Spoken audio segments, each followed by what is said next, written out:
लक्ष्य आगाज से अंजाम तक।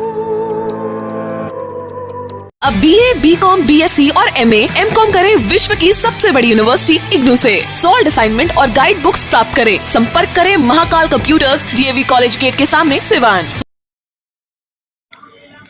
उत्तराखंड के रानी पोखरी का ब्रिज गिरा, कई गाड़ियां फंसी। अब अफरा तफरी का माहौल मचा। घटना ऋषिकेश के पास की है। देखिए लाइव वीडियो लक्ष्य समाचार यूट्यूब चैनल के साथ।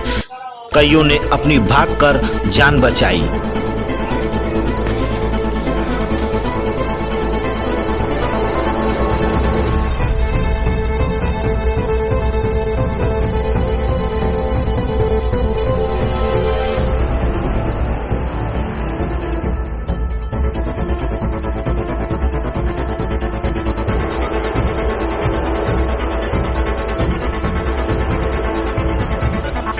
वीडियो के नीचे दिए गए इस लाल रंग के सब्सक्राइब के बटन को दबाकर चैनल को जरूर सब्सक्राइब कर लें और साथ ही लगे इस घंटी के बटन को भी जरूर दबाएं। तो अगली वीडियो में फिर मिलेंगे दोस्तों, तब तक के लिए धन्यवाद।